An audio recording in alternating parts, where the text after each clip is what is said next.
declarar con nuestras palabras, con nuestros hechos, lo que tiene que ser. Entonces, todos juntos, en una sola voz, vamos a decir: el sector de oficina farmacéutica está unido y organizado. ¿Está bien? 1, 2, 3.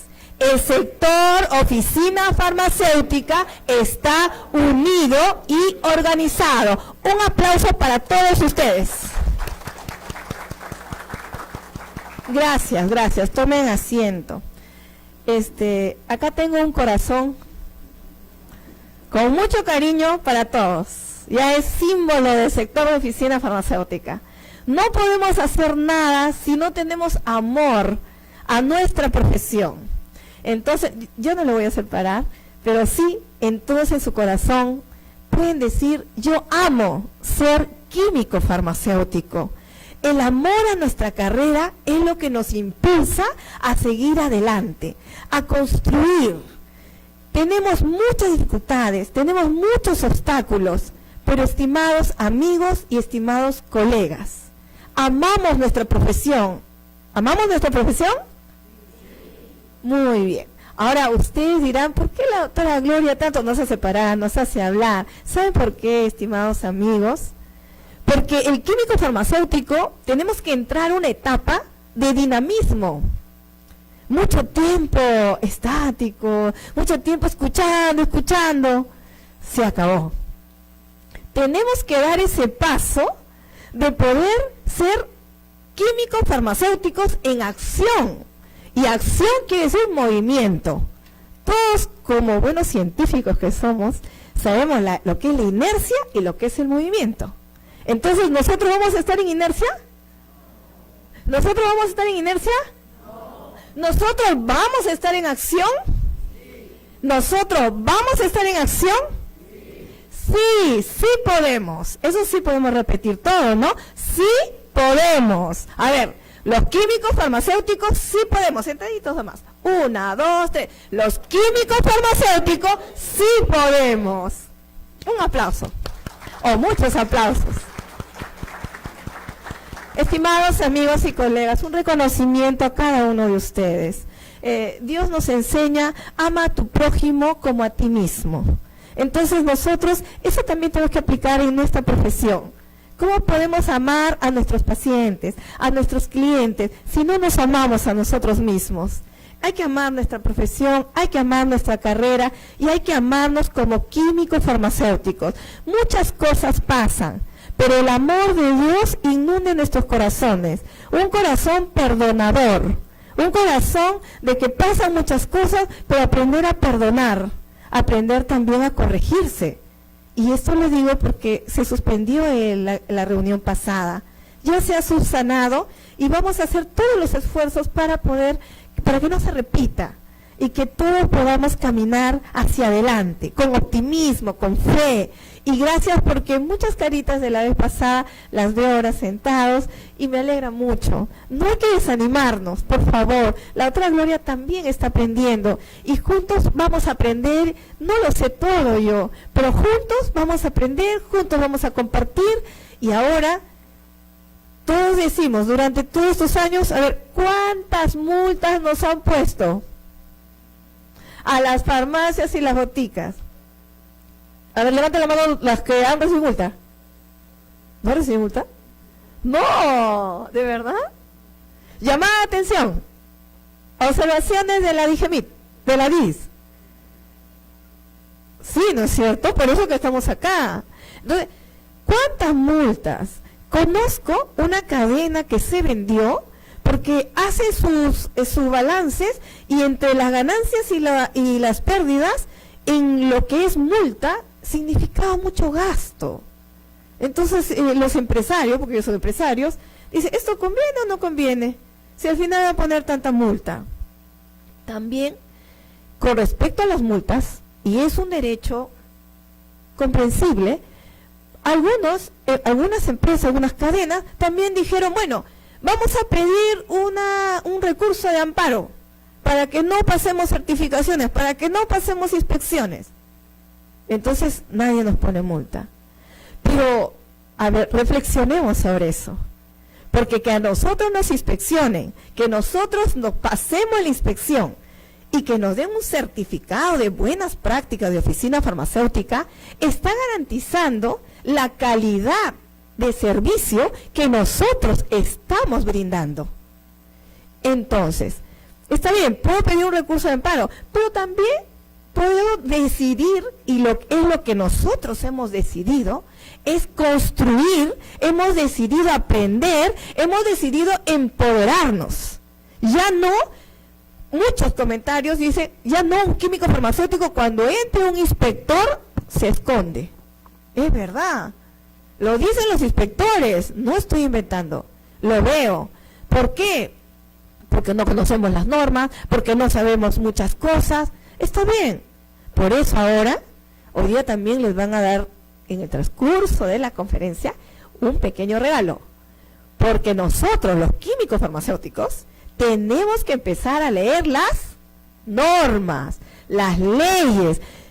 Si nosotros lo leemos, si nosotros lo aprendemos, si nosotros lo aplicamos, si nosotros lo entendemos, y ahora que el problema que tenemos es porque no se interpreta y todos no interpretan lo mismo, entonces vamos a poder conversar para poder interpretar lo mismo. Quiere decir que nosotros, las normas tienen que ser nuestras amigas. Y les voy a contar una anécdota. Mi papá fue abogado y yo no quería saber nada con los abogados, nada de abogados. Mi papá le leía los escritos a mi mamá y Dios mío, yo dije nada de leyes, nada de abogados. Sin embargo, en nuestra carrera tenemos que aprender lo que son las normas, lo que son las leyes.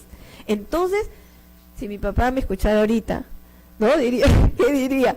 Pero realmente ahora cuando yo veo a los estudiantes, a los que están recién empezando, les digo, tienes que amar las normas, tienes que leerla, para que no te pongan multa, para que no te estén sancionando, llamando la atención, para que no estés pagando consultores, para que tú mismo seas resolviendo tus problemas, y los consultores más bien que son tan necesarios ya estén enseñándote otras cosas. Pero tenemos que aprender, y esa semillita hoy día les quería empezar como una pequeña introducción de lo importante que es saber las normas. Entonces, hoy día en el transcurso vamos a recibir un regalito, vamos a hacer preguntas, vamos a regalar también los corazones. Yo amo ser químico farmacéutico, pero también les hemos entregado una hojita. A ver, la hojita.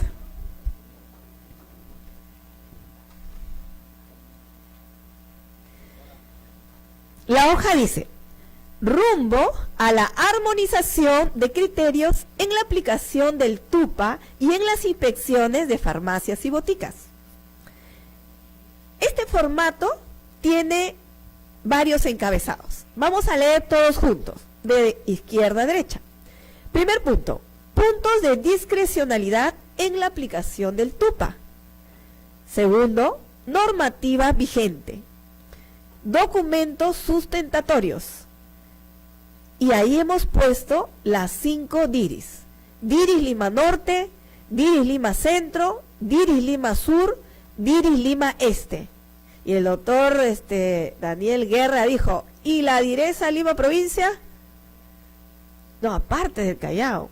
Ese es Diresa Lima Provincia, y el doctor Medrano nos ilustró. Ahí está Huacho, ¿no? Doctor Medrano, Huacho, ¿y qué más? ¿Cómo? Cañete, Huacho, Cañete. Entonces también parte de Lima. Ok, lo hemos puesto. Entonces, miren, les voy a dar un ejemplo. En punto de discrecionalidad en la aplicación del TUPAC. Discrecionalidad quiere decir que uno va a hacer de acuerdo a su criterio y no de acuerdo a la norma, ¿no? Es discrecionable. Hay un punto que dice, voy a la DIRIS y de 1 a 2 de la tarde la DIRIS está cerrada. ¿Pero qué dice la norma? Que debe trabajar en horario corrido durante 8 horas. Y entonces, Ya, pero nosotros, los químicos farmacéuticos, que también en la primera reunión les he dicho, tenemos que ser todo documentado. Entonces nosotros vamos a empezar a documentar. Entonces revisé la DIRIS Lima Sur, y ahí dice en la página web, horario de atención, de 8:30 a 1, y de 2 a 4 de la tarde. Primero que no cumple las 8 horas, luego está cerrado. Pero el doctor Daniel Guerra me dijo, Gloria, sí, pero eso se refiere a la mesa de partes. Ok, hay muchas cosas, así como este punto que es discrecionable, que vamos a identificarlas en forma resumida, en forma clara, para identificar esos puntos. Si esos puntos son discrecionables, es porque hay una norma que dice, por ejemplo, tiene que haber 8 horas de que debe estar abierta la DIRIS. Esa es la norma. Entonces, nosotros cuando vamos a poner el punto discrecionable, vamos también a ver la norma. Si no la sabemos, acá están los expertos. El doctor Augusto y el doctor Daniel Guerra nos va a ayudar. Esa parte lo llenamos. Y la evidencia es, por ejemplo, ahí saco un pantallazo de la página web y pongo el horario, y ahí estamos evidenciando. El resultado de esta reunión técnica son 2 productos. Primero, vamos a elevar un documento al decano sobre los puntos discrecionables, sobre la norma que dice que eso se debe cumplir y que no se está cumpliendo, pero tenemos que hacer la tercera parte, que es muy importante. Si no la sustentamos y solamente siempre decimos, no hay ese peso que debe tener. Entonces, eso lo vamos a ir informando. Si ahorita tienen las evidencias, excelente. Si no, vamos a ir juntando las evidencias. Hay algunos puntos que son muy delicados, entonces tendrían que presentar su acta de inspección. Pero no, pues no, yo no voy a presentar mi acta de inspección, porque es algo muy particular. Entonces, vamos a buscar la forma, pero de evidenciar. Lo que tiene que estar claro es que si hay un punto que estamos quejándonos, la norma dice, y está faltando la norma, si no hay evidencias, entonces no podemos sustentar, no podemos, no tiene peso nuestro documento. Entonces, esa parte se entendió, ¿no es cierto? Listo. En el transcurso del taller, de la conferencia, ustedes van recordando esos puntos discrecionables y los van apuntando. Y después vamos a hacer, al final, vamos a hacer en el cuadro, vamos a ir llenando lo más importante. Si no logramos terminar, ustedes ya lo han escrito y nosotros vamos a recoger las hojitas. Y vamos de acá a tener una segunda reunión. Entonces, es un trabajo metódico. Y entonces la perseverancia tiene que ser algo también propio de nosotros. En la primera reunión estoy, en la segunda y en la tercera, para poder evidenciar el documento. Les informo que como sector de oficina farmacéutica hemos ya elevado el primer documento. Hemos encontrado que muchos inspectores de la DIRIS, a pesar de que están trabajando para la DIRIS, tienen direcciones técnicas. Y esas direcciones técnicas las están realizando en el horario que han declarado son directores técnicos. Entonces, eso ya lo hemos elevado con las evidencias pertinentes. Entonces, vamos ahora a elevar el segundo documento. Tercero, segundo producto. Les he hablado al inicio sobre la institucionalidad. Las personas pasamos, las instituciones se quedan. Entonces, a ver, si lo que les voy a decir les es familiar. Gestión tras gestión vienen expositores y, por ejemplo, nos dice las buenas prácticas de dispensación. Viene otro expositor y nos menciona las buenas prácticas, y cada uno bajo su experiencia. Pero les hago la pregunta, ¿podría el sector de oficina farmacéutica, que forma parte del Colegio Químico Farmacéutico Departamental de Lima, tener su curso? El curso del colegio, ya no de una persona, ya no de una persona individual, ¿no? Esa es la palabra, sino del sector de oficina farmacéutica, y del sector significa el colegio. ¿Por qué les digo esto? Porque cuando yo fui a España, me senté con la directiva del Colegio Español de Barcelona y me dijo, doctora, nosotros como colegio hacemos negociaciones con el Estado español, pero esas negociaciones participan los químicos farmacéuticos que se capacitan con nosotros. Y me mostró los cursos del colegio, no los cursos de una persona. Entonces quizás como colegio, como sector, podemos comprar el derecho intelectual de los expositores y ese material empezar al sector y a trabajarlo, actualizarlo, y cuando vengan las nuevas generaciones, ahí está, y mejorado. ¿Les parece eso? Ok. Entonces nosotros, como este producto, en la segunda exposición va a estar el doctor Daniel Guerra hablándonos acerca de las inspecciones. El objetivo es tener una guía para pasar las inspecciones, pero esa guía se va a enriquecer en la medida que nosotros digamos, esto pasó, ¿cómo lo resolvimos? ¿Cómo se va a resolver? Y hacemos un consenso. Esta es la primera etapa. Nosotros como químicos farmacéuticos del sector de oficina farmacéutica vamos a identificar todos los puntos discrecionables, pero después que le vemos el documento, vamos a dárselo a la autoridad y queremos escuchar a la autoridad. Y después que la autoridad diga, bueno, quizás ustedes piensan esto, pero esto no es así. Entonces vamos a conversar. Listo, quizás tengan razón en algunos puntos ellos, quizás en otros puntos nosotros. Por eso se llama este taller rumbo a la armonización. Porque una de las cosas que en España y en Europa vi, todo está protocolizado, todo está identificado, todo está mapeado. Una persona que tiene problemas gastrointestinales, y lo dicen, ¿eh?, es porque o es un viajero o comió por mucho tiempo algo mal, un medicamento lo hizo mal. Identifican cada una de las causas que pudo motivar los problemas gastrointestinales. Y yo en la primera reunión les he mostrado un libro de protocolos. Entonces nosotros poco a poco como sector vamos a ir elaborando pequeños protocolos, poco a poco, el inicio. Pero tenemos nosotros que institucionalizarnos y que los cursos sean no de una persona, sino del sector del colegio, para que el colegio pueda, a medida que pasen las generaciones, tener herramientas para poder preparar y capacitar, porque la capacitación tiene que ser constante. ¿Está bien? ¿Les parece? Entonces, dos productos. El documento que vamos a elevar a las autoridades sobre los puntos discrecionables. Segundo, vamos a empezar a hacer una guía de inspección.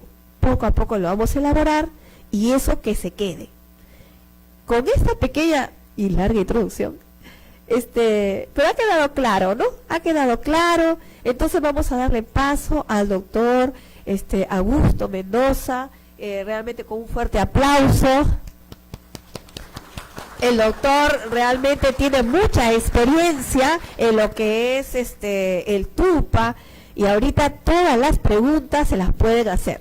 Estamos ahorita en transmisión en vivo, y a nivel de los que están viéndonos por Face, por Internet, le damos también un fuerte saludo. Y antes de darle el pase al doctor Augusto, vamos a darles un aplauso a los que están acompañándonos por Internet. Doctor Augusto. Listo.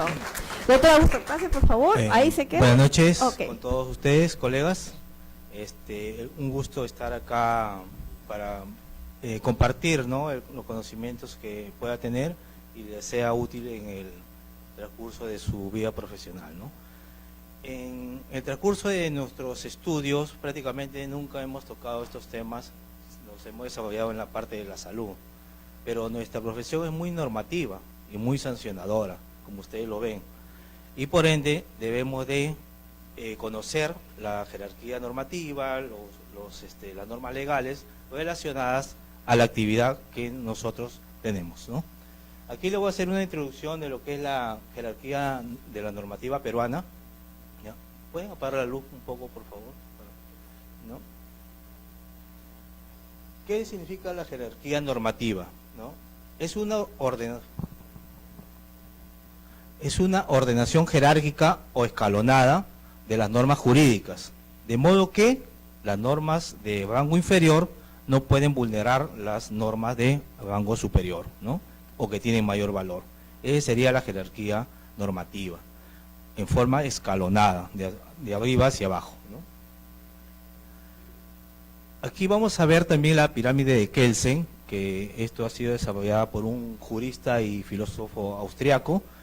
En su libro, en su tratado de Teoría Pura del Derecho, estableció un orden de prelación o de prioridades, ¿no?, de las normas jurídicas, poniendo unas por encima de otras, ¿no?, a la hora de su aplicación, ¿no? Y también es un recurso pedagógico, ¿no?, para la enseñanza, ¿no?, en el cual igualmente acá pone el orden de prelación o prioridades de los dispositivos legales, ¿no?, con referencia de unos sobre otros. Y acá lo que pone sobre todas las normas legales es la Constitución, ¿no?, situando la Constitución al pico de la pirámide. Aquí está la pirámide de Kelsen, ¿no?, en el cual se divide en 3 niveles: primer nivel, segundo y tercer nivel. Tenemos como pico más alto la Constitución, ¿no? Después vienen los tratados, las leyes, tanto orgánicas como ordinarias, resoluciones legislativas, reglamentos, decretos de urgencia, ¿no?, como segundo nivel, ¿no? Ahorita lo vamos a desarrollar. Este es un gráfico de la jerarquía normativa, ¿no? En el primer nivel tenemos siempre a la Constitución, es la que tiene prioridad sobre todas las demás normas legales, ¿no? El poder del Estado emana ¿de quién? Del pueblo, ¿no? ¿Por qué? Porque el pueblo es el que elige las autoridades, ¿no? Al presidente, a los congresistas, ¿no?, y todo eso, ¿no?, inclusive al Consejo Nacional de la Magistratura, ¿no? El artículo 45 de la Constitución lo indica, ¿no? Y también el artículo 51 indica que la Constitución prevalece sobre toda norma legal. Ejemplos que tenemos de la Constitución, del artículo 2, los numerales 5 y 17, donde consagran el derecho a ¿qué? A que toda persona puede solicitar información a cualquier entidad del Estado y igualmente puede participar en actividades políticas, deportivas, sociales y todo, ¿no?, culturales de la nación. Esos son el artículo 2 que consagra estos derechos que tenemos todos los ciudadanos, ¿no?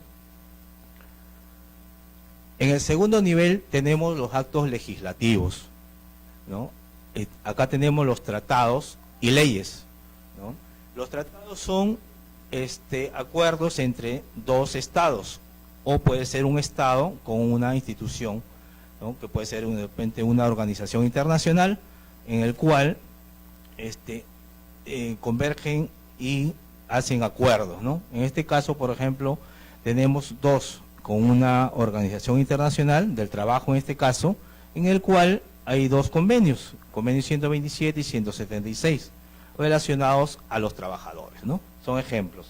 Y los tratados de libre comercio que tenemos con diferentes países, ¿no? Estados Unidos, México, Unión Europea, China, ¿no? Ya. Entonces, hay 2 tipos de tratados: entre estados o países y un país con una institución o un organismo internacional. En el segundo nivel tenemos las leyes, es lo que más nosotros estamos viendo o lo que estamos al tanto, ¿no?, lo que más sale, ¿no? Las leyes son normas de carácter general y obligatorias, todas son obligatorias, por eso se promulgan. Tienen un procedimiento de creación según el artículo 108 de la Constitución, tienen una iniciativa, una aprobación y una promulgación, ¿no? Esos son los puntos más saltantes, ¿no? Entre estos tres puntos hay otros procesos que hay en el Congreso, ¿no? Es obligatoria desde el día siguiente de su publicación en el Diario Oficial. La reglamentación de las leyes le corresponde al presidente. ¿Mediante qué? Mediante un decreto supremo o reglamento también, ¿no? Acá tenemos tres ejemplos de leyes: la Ley General de Salud, la Ley de los Productos Farmacéuticos, Dispositivos Médicos y Productos Sanitarios, y la Ley de Procedimiento Administrativo General, la 27444, la misma que vamos a ver posteriormente, ¿no? Entonces, estos son ejemplos de este tipo de leyes que están en el segundo nivel. Ahora, dentro de las leyes tenemos dos clases: leyes orgánicas, ¿no? Es una de ellas, que son que regulan la estructura y el funcionamiento del Estado, de las entidades, ¿no?, del Estado, previstas en la Constitución. Y para ser aprobadas tienen que ser la mitad más uno de todo el número legal de congresistas, ¿no? En este caso de 130, la mitad más uno, ¿no? Se le llama mayoría absoluta. Y acá tenemos ejemplos: la Ley Orgánica de Gobiernos Regionales, Ley Orgánica de Municipalidades, la Ley del Ministerio de Salud. Estos son los que regulan las actividades, la estructura de las entidades del Estado. Y las otras leyes ordinarias son las que mayormente hay, ¿no?, que son dictadas también por el Congreso y regulan aspectos de carácter general o específico, ¿no? Esos dos puntos regula estas leyes. Aquí vemos que la aprobación es diferente, es una mayoría simple, que los votos a favor superen a los votos en contra, sin importar el número de congresistas, ¿no? Igualmente con el mismo artículo de la Constitución, el 108. Y tenemos acá muchos ejemplos. Tenemos la 30664, es una ley que derogó dos decretos legislativos, el 1344 y 1345, que fueron los que, cuando solicitaron facultades legislativas el gobierno, el Ejecutivo promulgó dos normas relacionadas a los cosméticos que iban a pasar a DIGESA. Entonces, posteriormente se derogó con esta ley, ¿no? Tenemos acá la Ley General de Salud, que sería una ley general. La Ley de Productos Farmacéuticos es específica porque se relaciona solamente a productos farmacéuticos, dispositivos y productos sanitarios, ¿no? La Ley de Procedimiento Administrativo General, su mismo nombre lo indica, general. Y la Ley de Creación del Colegio Químico es específica, solamente para los que son farmacéuticos, ¿no? Entonces aquí tenemos la diferencia entre las de carácter general y las de carácter específico. Ahora, hay otras normas que también tienen rango de ley. Tenemos las resoluciones legislativas, que se expiden con una finalidad específica del Congreso, ¿no?, con fuerza de ley. Ejemplo que tenemos acá, por una de este año, por ejemplo, es cuando renunció el presidente Kuczynski. Salió una resolución legislativa donde aceptaban la renuncia y salió esta resolución, ¿no? Igualmente hay otras que autorizan ingreso de personal militar al territorio peruano, ¿no? Todas estas normas son resoluciones legislativas, que son del Congreso. Tenemos otra, el reglamento del Congreso mismo, precisa las funciones del Congreso y la comisión permanente, ¿no? Vamos bajando, ¿no?, de Constitución, los tratados, las leyes, como lo hemos visto, ¿no? El decreto de urgencia, también tenemos esto, es expedido solamente por el presidente, pero con cargo a dar cuenta al Congreso, que el cual puede modificarlo o derogarlo. El año pasado y este año se han dado estos dos decretos de urgencia. El de este año, por ejemplo, en los primeros meses del año fue para el caso de los productores de papa, que había mucha producción y no les compraba a un buen precio, y entonces el Estado facultó, o sea, con un decreto, facultando a las regiones a que hagan las compras directamente a los productores, ¿no? Y el año pasado, cuando fue el fenómeno del Niño, también igual un decreto de urgencia, ¿no? Que son por poco tiempo, por un periodo corto, ¿ya? En el tercer nivel de la pirámide tenemos los actos administrativos, ¿no? En el cual acá lo más saltantes son los decretos supremos o reglamentos. Aquí están incluidos el decreto supremo 014 de establecimientos farmacéuticos y la 016, ¿no? Sobre lo que es el registro de productos, y la 023 del año 2001 relacionado a los estupefacientes también, ¿no? También tenemos, acá está el decreto supremo, ¿no? Es una norma de gobierno central, vertical, carácter general, y regula la actividad sectorial. En este caso, la 014 regula la actividad sectorial del Ministerio de Salud, ¿no? Es dictado por el Poder Ejecutivo y firmado por uno de los ministros, ¿no? En este caso del Ministerio de Salud.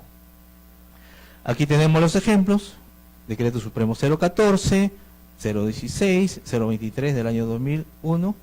Estos son los tres ejemplos más saltantes relacionados a nuestra actividad.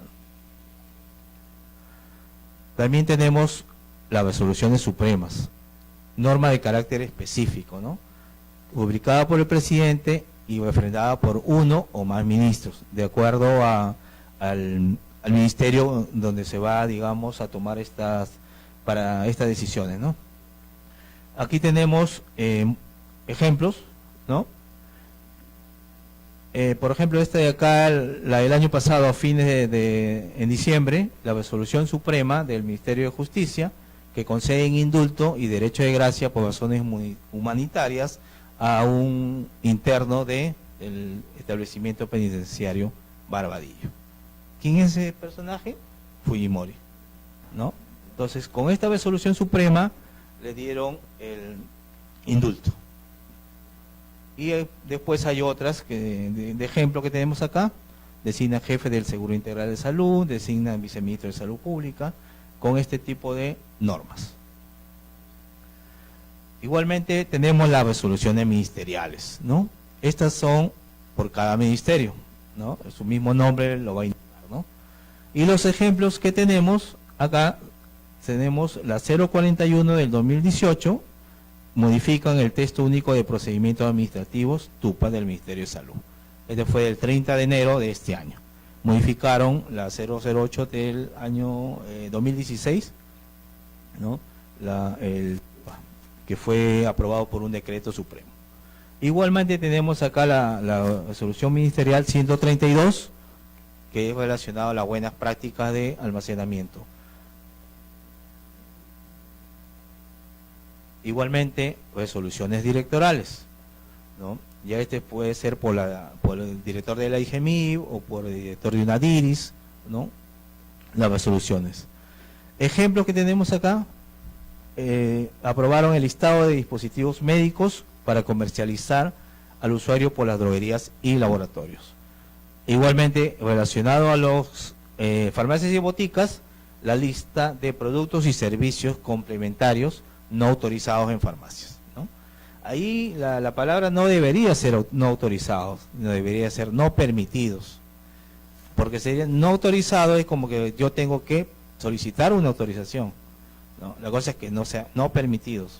Yo vendo algo que no está dentro de mi concepto de lo que es botica o farmacia, y me lo puede permitir la norma y listo, pero no pedir una autorización, ¿no? Puedo vender hasta diarios, ¿no?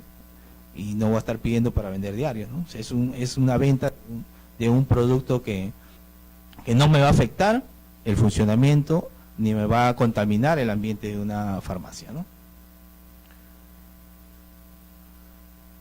Las conclusiones que tenemos referente a lo que hemos visto dice: de lo plasmado podemos concluir señalando que las normas jurídicas no son consejos ni pedidos, dejando atrás la moral, la religión, el trato social que tiene cada uno de ustedes. Son preceptos obligatorios que se deben de cumplir, los cuales están garantizados por la fuerza coactiva del Estado, ¿no? ¿Qué significa? Que si alguien no cumple las normas, ¿no? Muchas veces he escuchado cuando dicen se cita de grado o fuerza, ¿no? Ante una citación judicial o algo, ¿no? El Estado puede usar la fuerza para llevar a esta persona a un determinado juicio, a un juzgado, ¿no? Entonces acá la norma está obligada para obedecerla, ¿no? Eso sería la conclusión de lo que son las normas legales que existen, ¿no?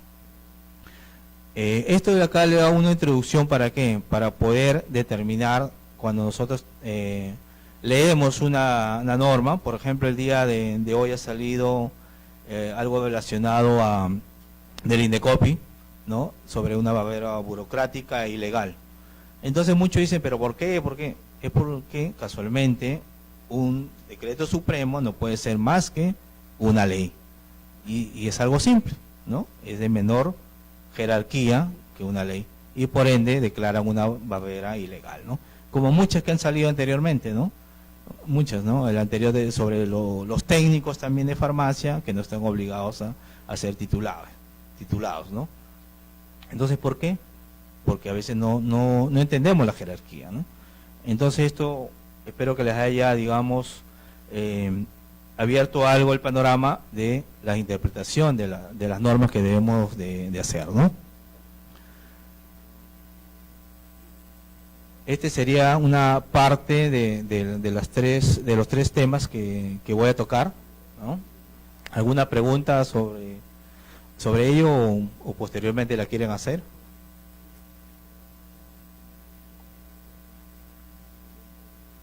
¿O continúo con la siguiente?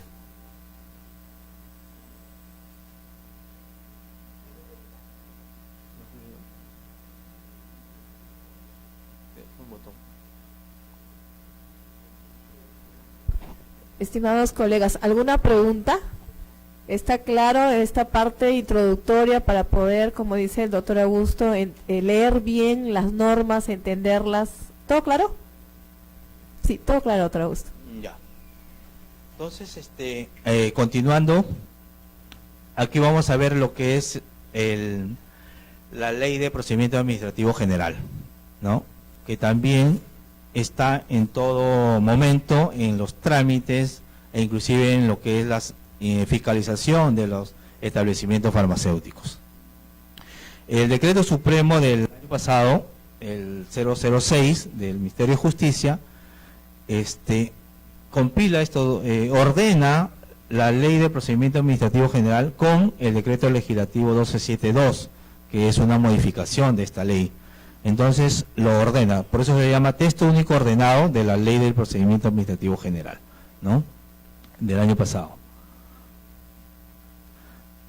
¿Cuál es el ámbito de aplicación de esta ley? ¿No? El ámbito de aplicación es el Poder Ejecutivo, todas las entidades del Estado, ¿ya? El Poder Ejecutivo, incluyendo ministerios y organismos públicos, en este caso las DIRIS, ¿no? El Poder Legislativo, Poder Judicial, gobiernos regionales, gobiernos locales, organismos que la Constitución Política del Perú y las leyes confieren autonomía. Entonces vemos que esta ley se aplica en todas las entidades del Estado. ¿Cuál es el contenido de esta ley? Contiene normas comunes para las actuaciones de la función administrativa del Estado, ¿no? Todo el Estado se va a regir por esta ley y regula todos los procedimientos administrativos desarrollados en las entidades. En este caso, todos los procedimientos que hacemos ante una DIRIS están regulados por esta ley. Lo que hacemos ante IGMI igualmente, lo que hacemos ante un gobierno regional, ante otro ministerio igualmente, ¿no?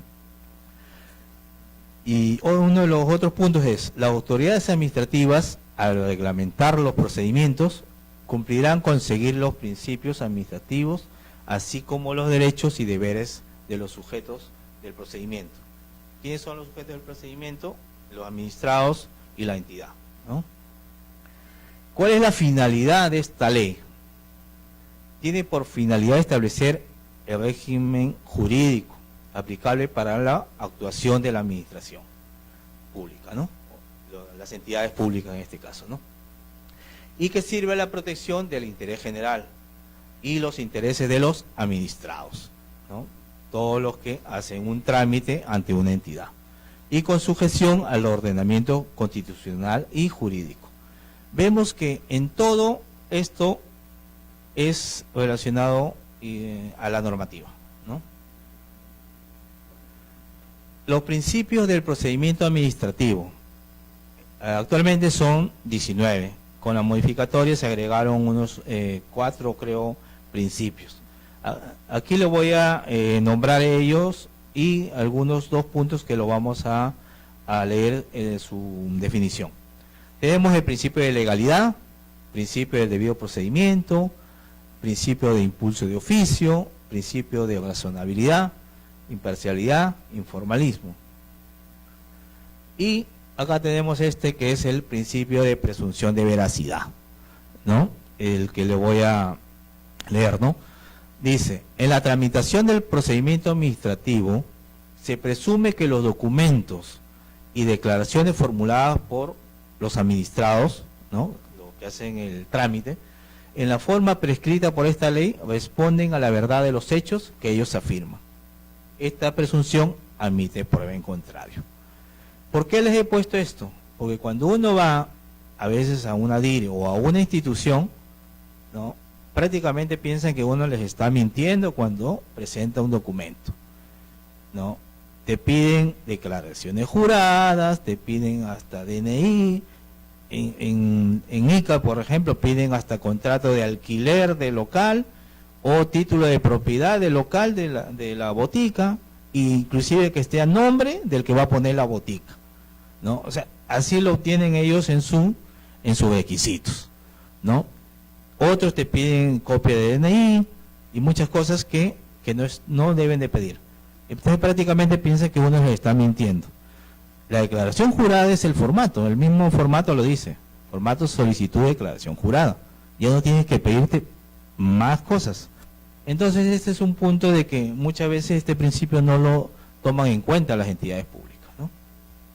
Después tenemos el principio de buena fe mental, principio de celeridad, de eficacia, de verdad material, de participación. Otro principio es el principio de simplicidad. Los trámites establecidos por la autoridad administrativa deberán ser sencillos, debiendo eliminarse toda complejidad innecesaria. Es decir, los requisitos exigidos deben ser racionales y proporcionales a los fines que se persigue cumplir. Una de las DIRIs, para cuando uno va a renunciar o asumir una dirección técnica, te piden la ficha BUC. ¿Para qué quieren la ficha BUC si yo voy a renunciar?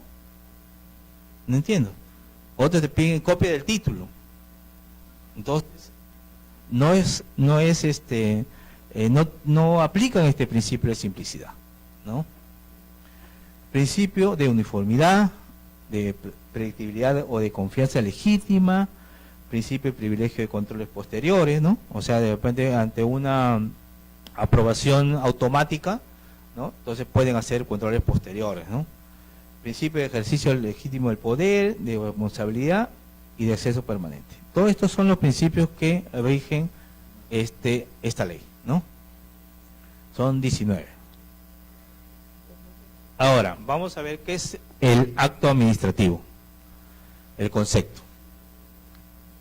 Son actos administrativos las declaraciones de las entidades, o sea, las instituciones o en este caso la DIRI, lo que estamos tratando, ¿no?, que en el marco de normas de derecho público están destinadas a producir efectos jurídicos, ¿no?, sobre los intereses, obligaciones o derechos de los administrados, o sea, el que solicita un procedimiento, el que hace un trámite, dentro de una situación concreta.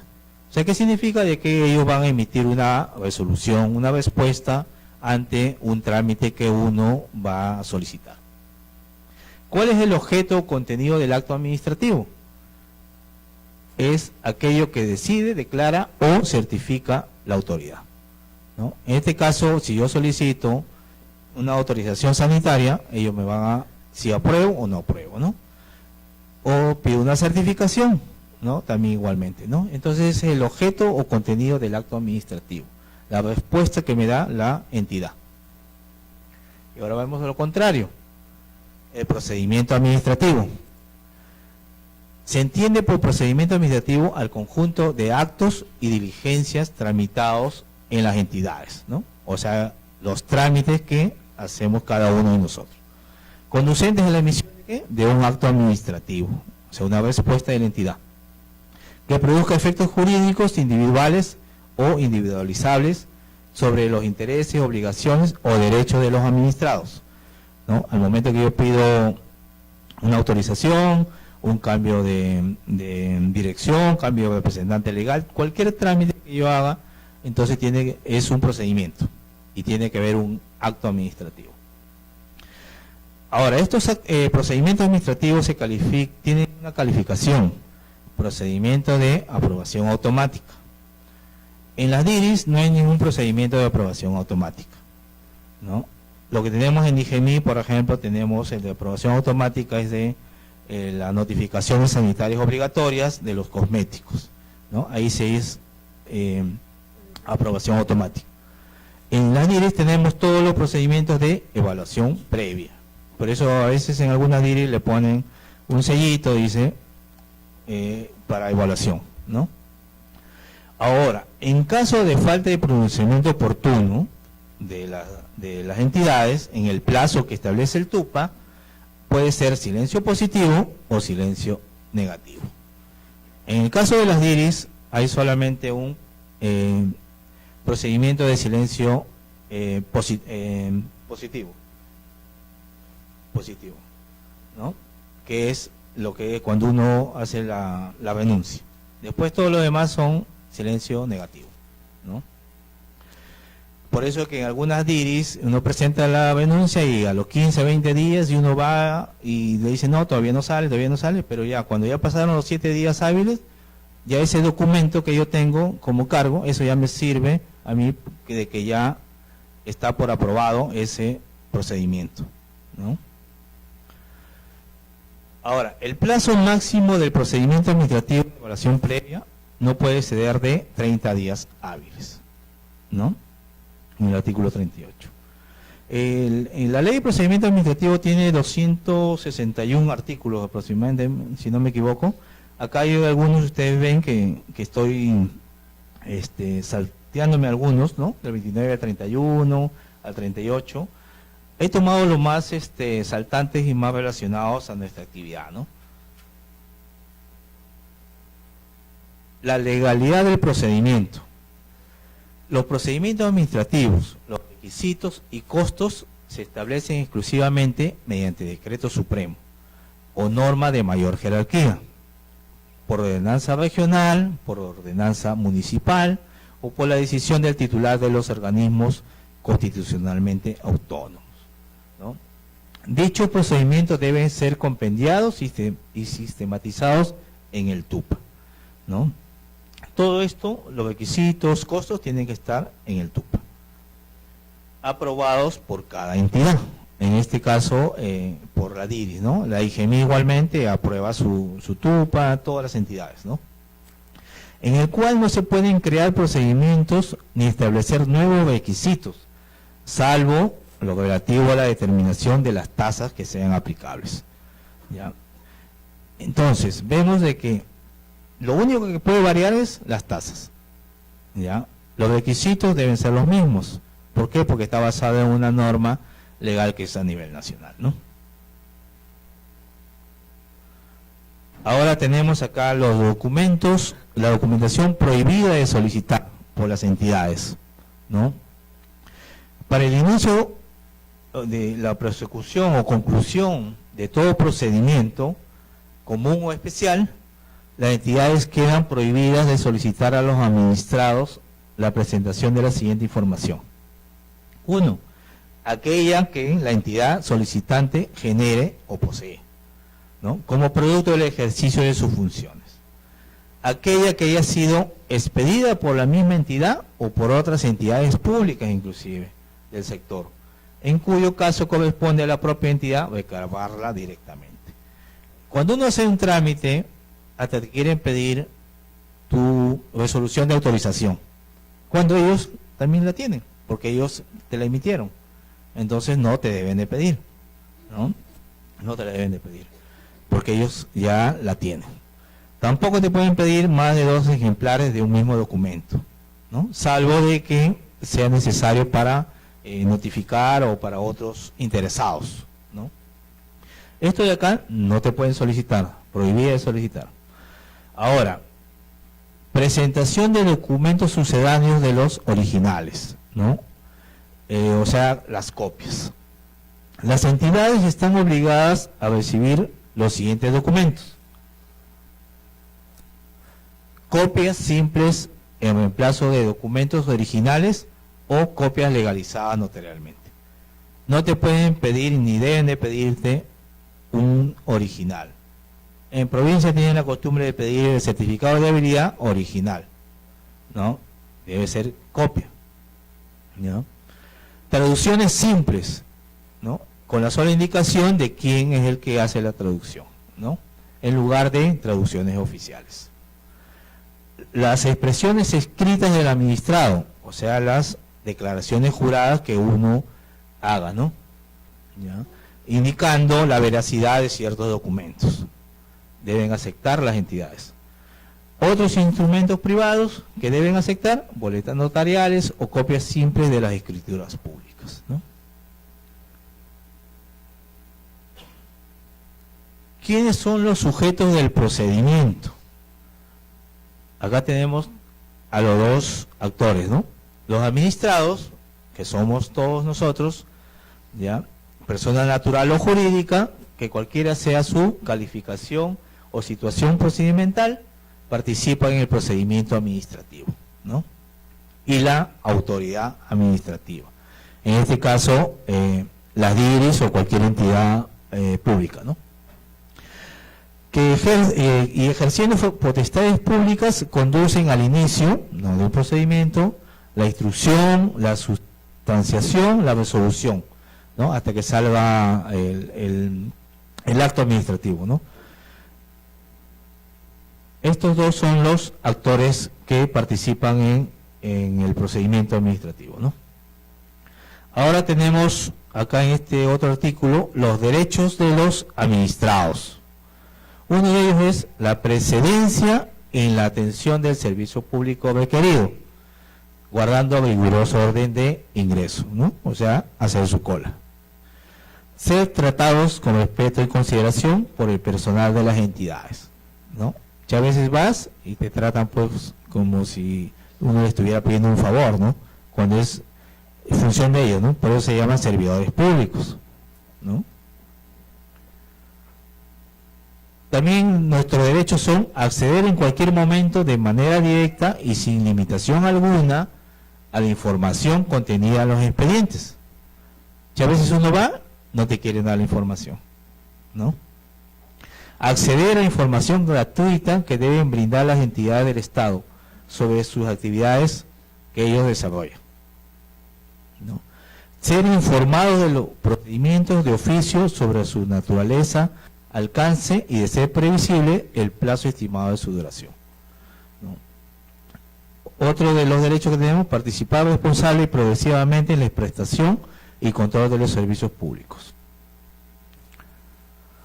¿no? Acá siguen nuestros derechos como administrados, ¿no? También tenemos derecho que al cumplimiento de los plazos. Como les comentaba, no se cumplen los plazos. Sobre todo cuando uno renuncia, quiere pues ya salir de eso para poder de repente ir a trabajar a otro lado, pero te demoran 15, 20 días, y cuando uno quiere asumir, te quieren pedir la resolución como requisito para poder asumir otra dirección técnica en la misma entidad, ¿no? Ser asistido por las entidades para el cumplimiento de sus obligaciones, ¿no? Todos estos detalles, ¿no? Y el último dice: tenemos derecho ¿a qué? A no presentar los documentos prohibidos de solicitar por las entidades, ¿no? Y a emplear las copias documentales, y a no pagar tasas diferentes a las debidas según las reglas de la presente ley. O sea, lo que indica en el TUPA, eso es lo que se debe pagar, ¿no? Ahora también tenemos deberes, ¿no? No solamente derechos. 1. Abstenerse de formular pretensiones o articulaciones ilegales. O sea, yo no voy a hacer un trámite de repente para conseguir algo ilegal, ¿no? No podemos hacer. También tenemos que prestar nuestra colaboración para el pertinente esclarecimiento de los hechos. De repente esto puede ser cuando hay un operativo o algo y te cita, entonces uno tiene que colaborar, ¿no? Proporcionar a la autoridad cualquier información dirigida a identificar a otros administrados no comparecientes con interés legítimo en el procedimiento, ¿no? Comprobar previamente, esto también es importante cuando uno va a hacer un trámite administrativo, ¿no? Comprobar previamente a su presentación ante la entidad la autenticidad de la documentación, ¿no? Sucedánea, ¿no? O las copias, y de cualquier otra información que se ampare en la presunción de veracidad. O sea, no debemos también presentar cualquier cosa que nosotros no hayamos verificado que sea fehacientemente verdadera, ¿no? O que sea útil, ¿no? No solamente por presentar el expediente ya, ¿no? Muchas veces sucede, ¿no? Entonces debemos nosotros también comprobar eso previamente. Esos son dentro de nuestros deberes. Ahora tenemos los deberes de las autoridades, ¿no? Actuar dentro del ámbito de su competencia, ¿no? De hecho, que si yo voy a hacer un trámite de una DIS, ellos actúan dentro de su competencia que le permite la norma, ¿no? Desempeñar sus funciones siguiendo los principios del procedimiento, ¿no? Previstos en el título preliminar, ¿no? O sea, todos los principios que hemos visto, los 19, en base a eso, deben ellos desempeñar sus funciones, ¿no? Otro punto, encauzar de oficio el procedimiento cuando advierta cualquier error u omisión. Muchas veces no lo hace, ¿no? Que posiblemente te faltó el sello, y es una omisión que uno tuvo, pero ellos deben continuar con el procedimiento. O sea, es algo que se te pasó, y el sello no significa pues que todo lo demás esté mal. Ya hay información previa en el formato. Está la ficha, está la información de la dirección, el nombre del farmacéutico, propietario y todo. Y no porque no tiene un sello va a paralizarse ese procedimiento. Ellos deben de continuarlo, ¿no? Independientemente de que se solucione posteriormente o se subsane, ¿no? Posteriormente hay otro, abstenerse de exigir a los administrados el cumplimiento de requisitos, la realización de trámites, el suministro de información o la realización de pagos no previstos legalmente, ¿no? Ahora vamos a ver en una hoja que les he dado, no a todos, ahí de la Diricentro, los requisitos que están poniendo. Marquen lo que creen que no deben de solicitar. No todos lo tienen, pero en una sola hoja, ¿no? Ahí están los requisitos que eso ha puesto la DIS Centro.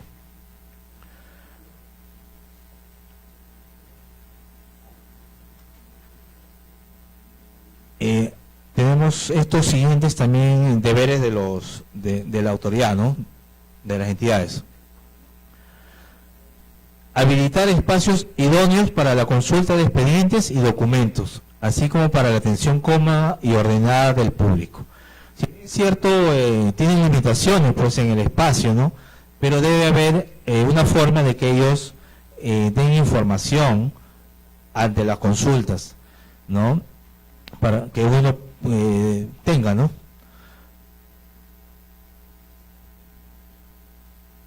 Ahora, cuando ya uno ha presentado o va a presentar ya el documento, el expediente y hacer el procedimiento ante la entidad. Recepción documental. Cada entidad tiene su unidad general de recepción, o comúnmente llamado trámite documentario, ¿no? O mesa de partes. Estas unidades están a cargo de llevar un registro de todos los ingresos de expedientes, ¿no?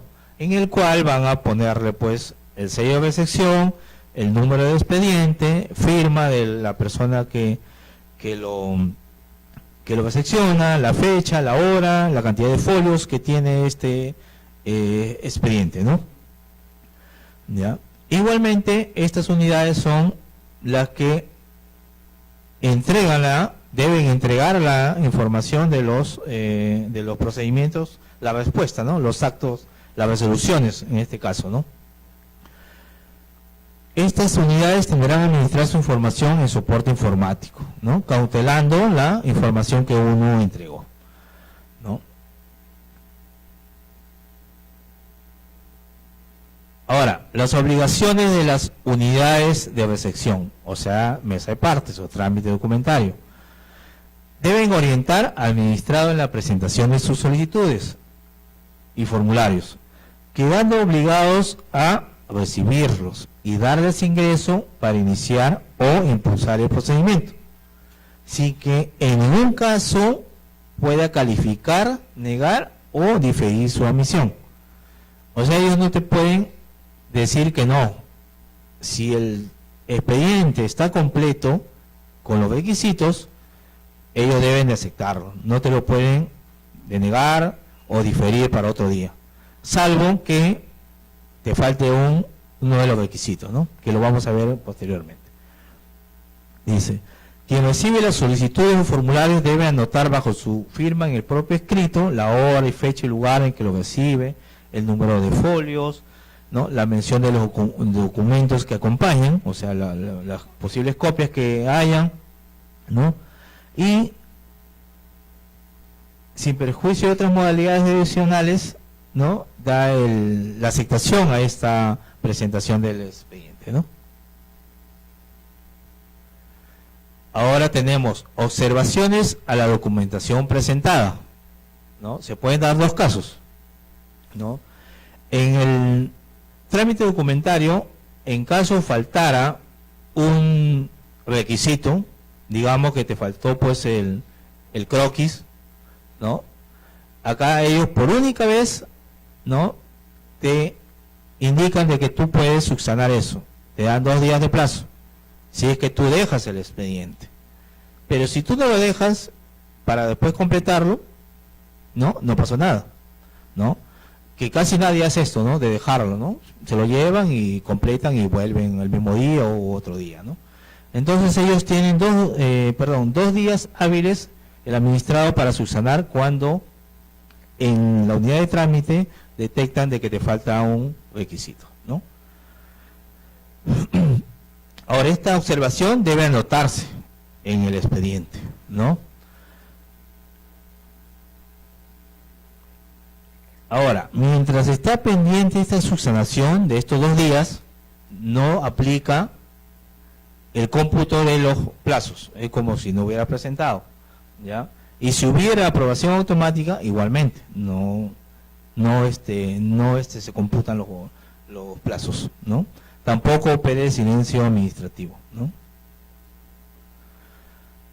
Ahora, igualmente ese expediente no se lo entrega al evaluador, no lo pasa porque todavía está incompleto, ¿no? Ahora, transcurridos esos 2 días, si el administrado no subsana, ¿no? Se lo devuelve, y si ha hecho un pago, si gusta, se le devuelve también el dinero, ¿no? Ahora, si el expediente pasó de la unidad de trámite, pero no se dieron cuenta de que le faltaba un requisito, ¿no? Inmediatamente pueden emplazar al administrado a que lo complete por una única vez, digamos, ¿no? Le faltó, como le digo, el croquis, pero no se dieron cuenta, lo sellaron y ella iba a ser la 1 de la tarde, se iban a almorzar, entonces lo sellaron y pasó. Después se dan cuenta de que le faltaba el croquis. Entonces ellos tienen la facultad de emplazar al administrado para que complete, a pesar de que ya le pusieron el número de expediente, ¿no? Mientras esté pendiente esta subsanación, igualmente no se computan los plazos para nada, ¿ya? Ahora, el otro caso es cuando ya se ha ingresado el escrito o el expediente, ¿no?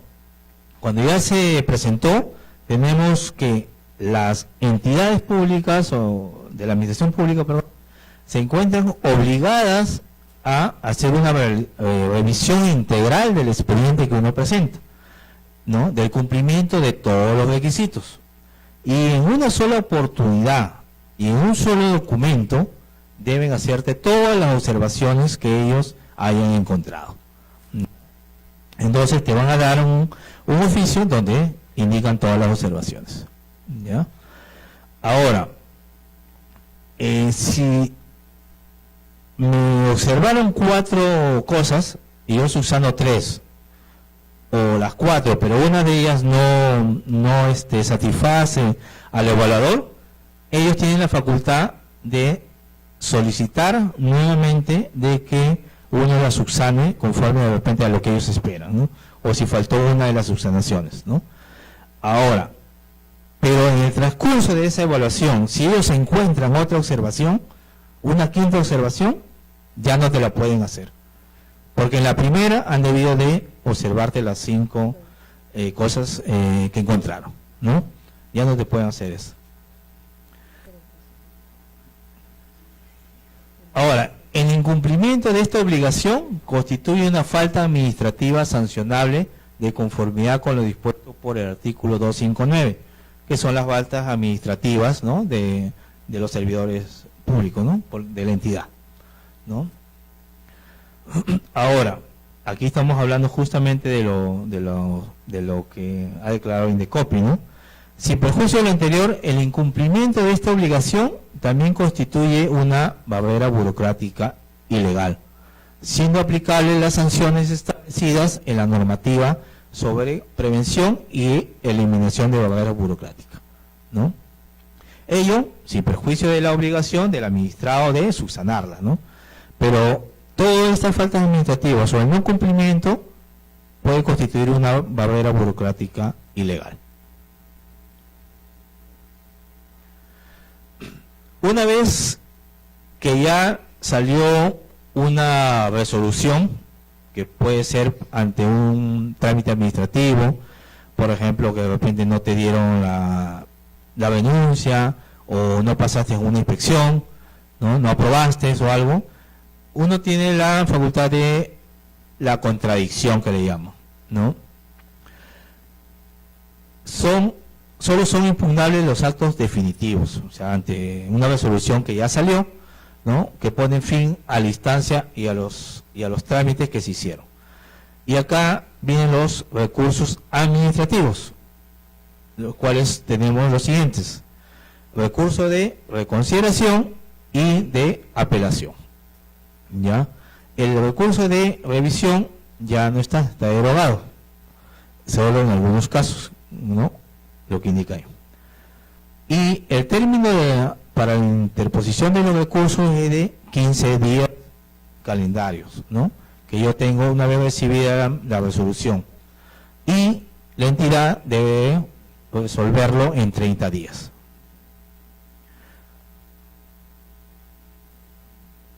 Acá está el recurso de revisión, que anteriormente estaba en el artículo 210 de la ley y que fue derogada por el decreto legislativo 1272 del año 2016.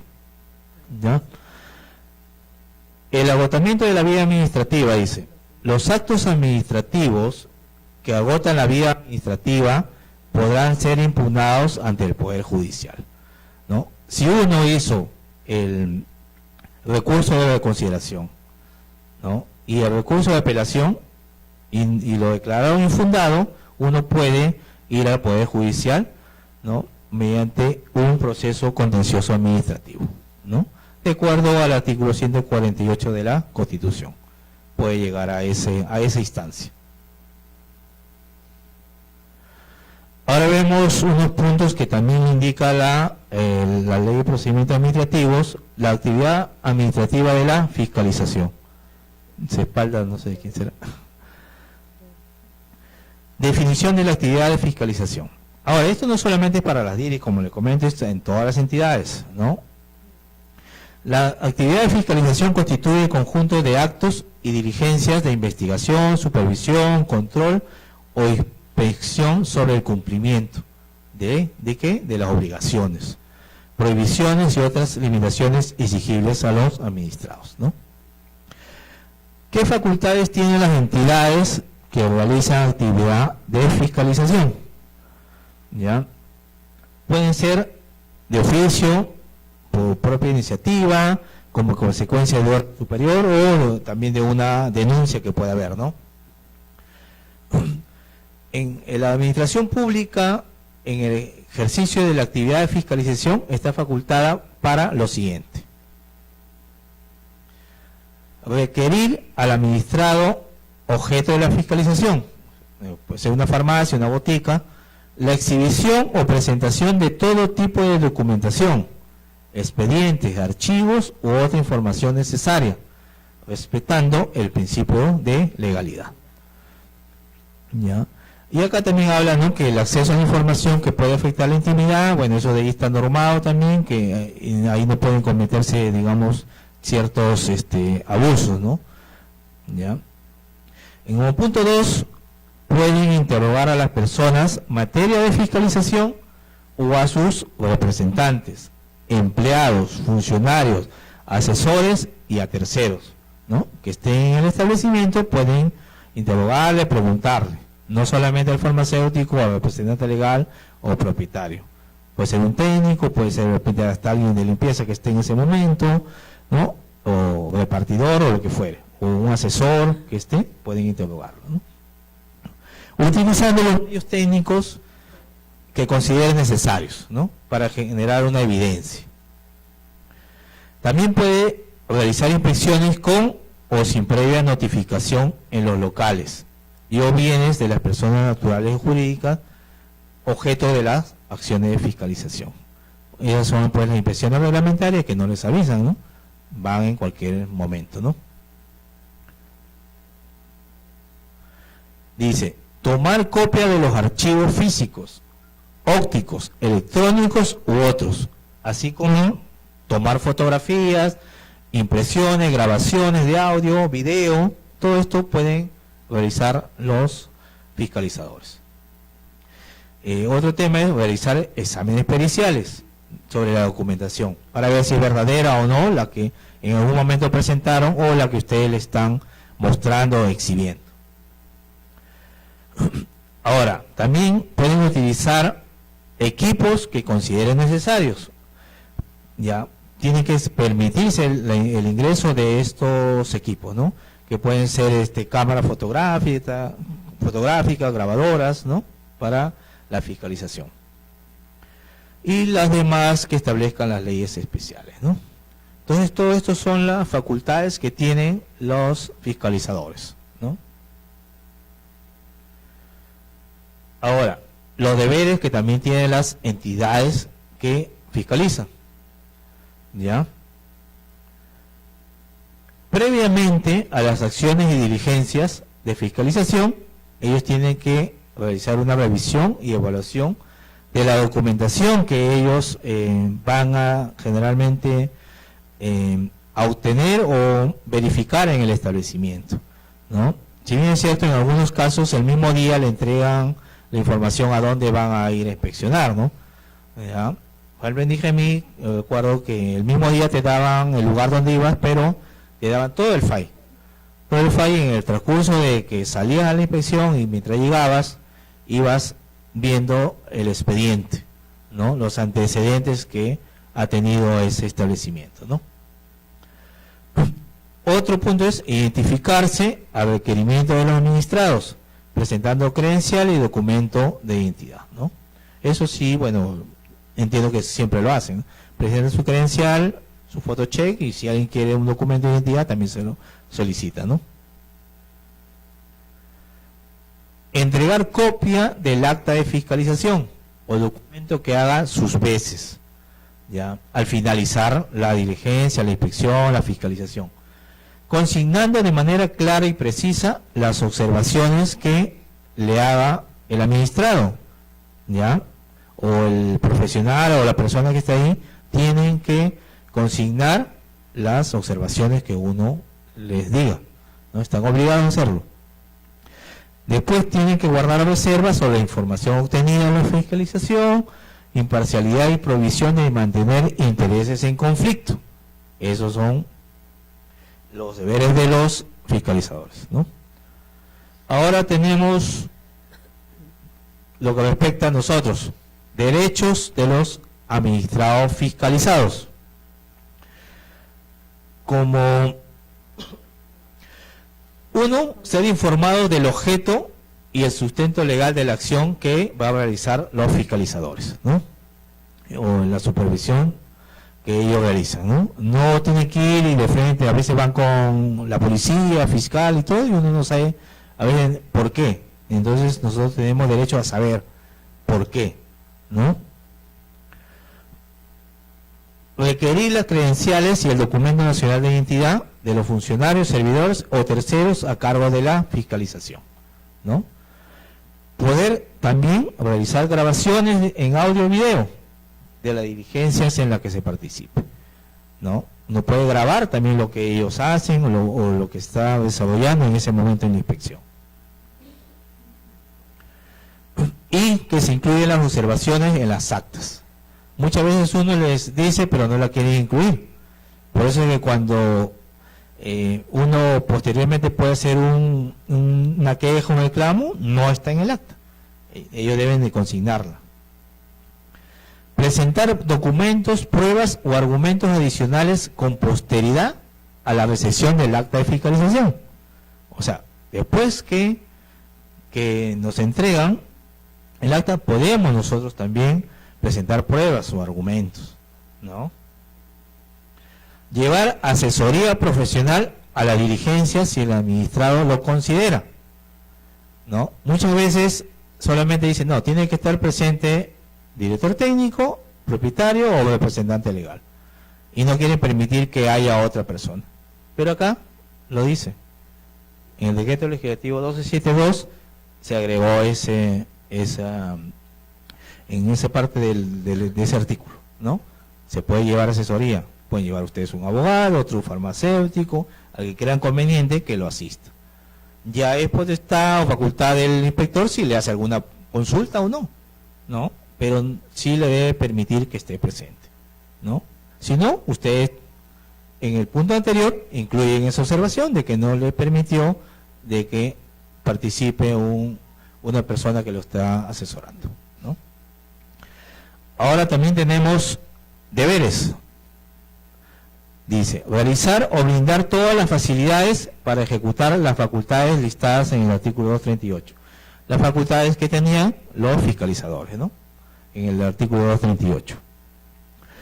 Permitir el acceso de los funcionarios, servidores y terceros fiscalizadores, ¿no? Como les comento, pueden ir con fiscal, policía y todo, ¿no? Pero el tema de que se identifiquen y que le digan el objeto de la inspección, ¿no? No van a ir y, como se dice, meterse y andar por el establecimiento como Pedro en su casa, ¿no?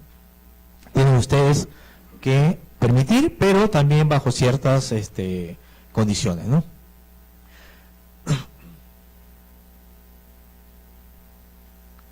Y también tenemos el deber de suscribir el acta de fiscalización, ¿no?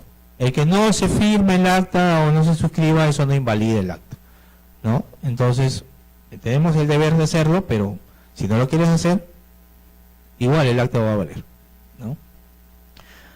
Y los demás que establezcan leyes especiales, ¿no? ¿Ya? Este es con respecto a la ley del procedimiento administrativo, ¿no? Como vemos, esto es en todas las entidades, implica todo lo que son trámites que podemos hacer y también lo que es la fiscalización, ¿no? ¿Alguna pregunta? Esa la van a entregar, perdón, la misma decreto supremo, el 00C, completa, ya, porque son, como le digo, 260 y tantos artículos, ya, y ahí la van a tener completa. Sí, sí, como ponencia no le han entregado. Exacto, la doctora Susana Canchari. Sí, o sea, le van a entregar. Le vamos a entregar la ley 27444. Completa. Sí, completa. Por eso que no le hemos entregado. Pero exacto. se les puede enviar al correo que hayan asignado, se las envío, no hay ningún problema. ¿Ya? Entonces, ¿alguna pregunta, alguna inquietud que tengo?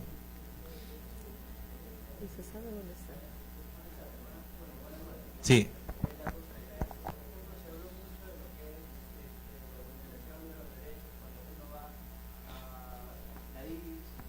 Y expone sus documentos, ¿no?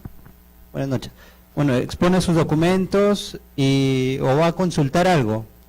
Y cuando consulta, a veces, como usted mismo mencionó, las personas que atienden no atienden bien. O sea, como usted mismo lo mencionó, no se siente que nos hacen un favor a nosotros. Entonces, nosotros como administrados, ¿a dónde podemos acudir para hacer llegar esas quejas, ¿no? Para que nos atiendan mejor, para que haya un mejor movimiento, digamos, para que seamos escuchados. Ya. Eso se hace a la misma entidad, como queja. En la ley de procedimiento administrativo hay uno de los artículos que indica las quejas. Ahora no lo he puesto porque, como le digo, es extenso. Yo normalmente la otra que continúa son 3 que normalmente hago y yo la hago pues en 6 horas, ¿no? Taller y todo, ¿no? Más detallado, con preguntas, respuestas y todo, ¿no? Entonces ahora, por el tiempo, he resumido, pero lo más saltante, pero en el documento que le van a entregar, ahí está lo que es quejas. Las quejas que uno puede presentar en la entidad. Ese es lo primero que uno debe de hacer, ¿no? Y ellos van a responderte ante esa queja que tú presentes. O otro es de que ustedes, al momento de hacer un procedimiento, sepan, uno, cuál es, qué requisitos, y si es posible llevarlo de esta forma, indicarle cuando le objeten algo, ¿no? Decirle, acá está, y usted está incumpliendo lo que dice la norma. Y pelearlo, o sea, ahí, ¿no? Doctor, Yo lo he hecho en la DIRIS Sur hace 2 años, año y medio, ¿no? Y cambiaron muchas cosas, ¿por qué? Porque le demostrabas, ¿no? Le demostrabas. Pero también cuando hay accesibilidad digamos, de la autoridad, ¿no? Pero voy a la DIRIS Centro y me peleo con los 4 colegas, ya me peleé, y siguen lo mismo. Y ustedes están viendo ahí los requisitos que les he dado, ¿y qué les están pidiendo? Están pidiendo que no está el título, cosas que por ningún lado está en el TUPA ni en el Decreto Supremo. Doctor, sí, ¿No? también me permite, como les dije al inicio, uno de los productos va a ser que de aquí lo que están ustedes comentando, lo que están mencionando, vamos a considerarlo en el documento. Y definitivamente el respeto, y que el doctor muy claramente lo ha mencionado dentro de las normas, es una norma, es un deber, entonces que están faltando, nosotros en el documento lo vamos a mencionar, y como colegio también vamos a pedir el respeto que las autoridades también nos deben a nosotros, de igual forma nosotros hacia ellos. El nivel de interacción entre el administrado y la autoridad debe ser alta. En esos momentos que la autoridad va, es un ambiente de alta calidad, porque se está garantizando, perdón, señor, un poquito. Se está garantizando, mil disculpas, se está garantizando la calidad de tanto de el servicio como de los productos que está ofreciendo la farmacia o la botica. Entonces a veces parece en los actos de inspección o esos momentos de que una persona le están no mantiene ese nivel profesional y se siente, porque tengo por experiencias también que me han comentado, hasta han hecho llorar a los químicos farmacéuticos. Entonces todo eso es importante decirlo, hablarlo, conversarlo, y el respeto que está mencionando nuestro colega debe primar en todo momento. Y lo vamos a mencionar también, doctor. Les pido algo, vayan llenando a la par que estamos escuchando la conferencia, porque todos quizás no podamos hablar, pero sí queda escrito, Y en la parte de atrás, las preguntas o los comentarios adicionales también póngalo, por favor. El doctor Daniel Guerra también quiere participar. Un ratito. Algo completo. Buenas noches, colegas. Cuando ocurre ese tema de se siente uno maltratado en cualquiera de las 4 DIRIs, el colega debe inmediatamente pedir una reunión con el director ejecutivo. Por ahora no hay de F3 que vienen a ser los que eran los directores de fiscalización. Pide inmediatamente una queja, una reunión una cita con el director ejecutivo. Si por A o B la secretaria dice que está ocupada, entonces le hace mención, me voy a ir a hablar con el director general. Cuando hablan ya que se van con el director general, como ellos cuidan sus sillas, van a ir corriendo a arreglarles el tema. Porque después de eso, si el director general no les hiciera caso, pues piden acuerdo de reclamaciones. Existe con reclamaciones y tiene que haber una respuesta tiene que haber la DIRIS, eso, ¿no? Eso es lo más, es el orden como debe hacerse. O sea, no tampoco saltarse de frente al director general. Hola, buenas noches. Yo les voy a contar mi experiencia. Yo tengo un diplomado en asuntos regulatorios y he trabajado, bueno, también en boticas y también en la otra parte, ¿no? Sacando registros. Y mi experiencia en Digemit es bonita porque yo he visto cómo ha ido evolucionando desde 2012 a la actualidad y ahora están mejorando en el procedimiento administrativo de la ley 27444 y respetando sus tiempos. Pero en cuanto a las DIRIs, que han evolucionado a DIRIs porque antes eran DISAs, desde que he salido, primero me pidieron el certificado de habilidad, me pidieron el original y literalmente dice la copia y se avala en el decreto supremo 014 y en la ley 27444. Para mí sorprendente, no me aceptaron el trámite. En ese entonces DISA Lima, la de Centro. Luego siguieron pasando los años, ¿no? Tuve otro inconveniente, recuerdo bien que fue con, ahora último, el croquis de distribución interna tiene que estar con colores, tiene que estar así. Fue increíble porque ni siquiera hay una directiva que me diga al Estado cómo yo tengo que presentarlo. Entonces, el Estado es quien tiene que decir qué es lo que quiere de nosotros. Nosotros lo entregamos y entregamos lo original.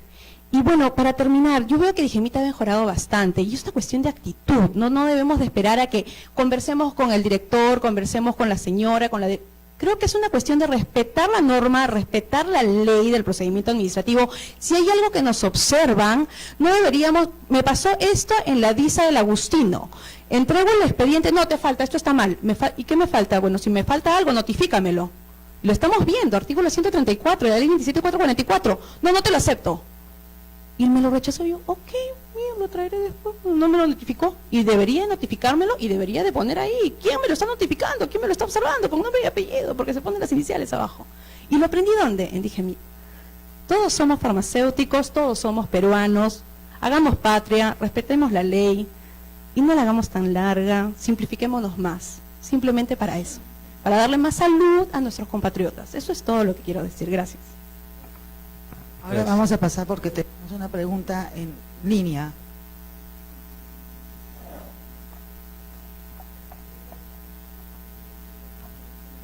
Buenas noches, colegas. Tenemos en línea también a colegas que nos están siguiendo a través del video. Aquí está la doctora Jackie Alfaro Bazán, pregunta. Me dice, cuando los inspectores llenan el acta de inspección, lo hacen a solas, ¿es legal? ¿O debe estar presente el administrado? Esa es una pregunta y la otra ¿es legal que el mismo inspector vaya 3 veces seguridad a inspeccionar el mismo local? ¿Hay alguna ley que regale o vea esto? Ella es la doctora Jackie Alfaro Bazán, está en línea escuchando su respuesta. Bien, la última pregunta, las DIRIs tenemos escasez de personal, ¿no? Puede ir el inspector 2, 3 veces, pero en caso que este inspector o el administrado sintiera que está cometiendo abuso de autoridad o está pidiendo cosas más de la cuenta, tiene la opción de ir, como le digo, hablar con la directora directora ejecutiva y plantearle su queja. Entonces a esas instancias van a seleccionar otro inspector de otra área, porque ahora estamos trabajando en acceso y en fiscalización. Entonces ya va otro equipo, se forma otro equipo y le va a ir a inspeccionar, ¿no? Y eso de que lo hace a solas es porque está escribiendo y después para firmar sí le hace leer al administrado, o le lee en voz alta o le dice leer a usted, ¿no? A veces la letra es terrible, entonces mejor le lee en voz alta, es lo correcto, ¿no? Leer en voz alta y ya está de acuerdo, no, tal cosa estoy de acuerdo, entonces el administrado tiene la opción de escribir a la espalda sus observaciones y ahí recién firma, ¿no? Tenemos otra pregunta del doctor Carlos Enrique Pérez Altamirano. Dice, en un inicio de actividades, después que la inspección concluye, mencionando que se cumple con la normativa, ¿desde ese momento se puede aperturar el establecimiento o tengo que esperar a que me llegue la autorización sanitaria? Tiene que, una vez que sale la resolución, es lo que debería de ser, porque mediante ese documento es el que uno va a adquirir los productos. No, nadie te va a vender si no tienes autorización. No vas a poder solicitar una licencia municipal si no tienes la resolución, ¿no? Entonces, ¿qué vas a vender si no tienes la resolución y no tienes productos? Y si tienes productos, ¿lo adquirió de qué forma? ¿No? Entonces, tiene que tener la resolución, que eso sería lo lógico, ¿no? Ok, ¿alguna pregunta más?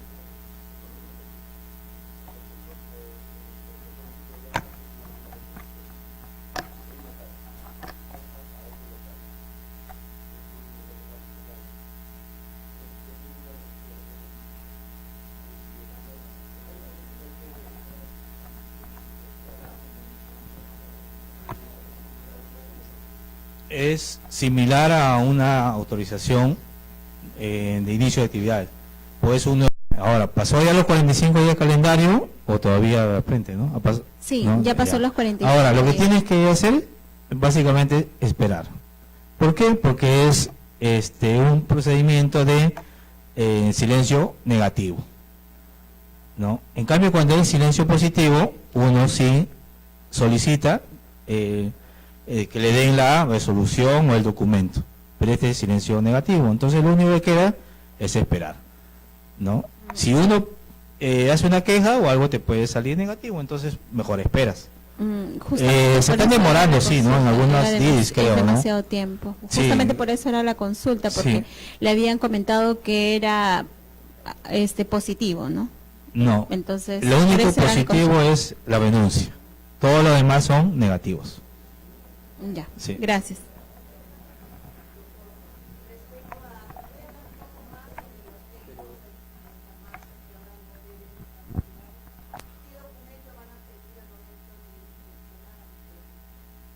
Bueno, a ver, el doctor, usted que hace las inspecciones, yo también le puedo decir, pero el doctor que... El tema de los técnicos, lo que se ha leído es de que ya no se les va a exigir el título.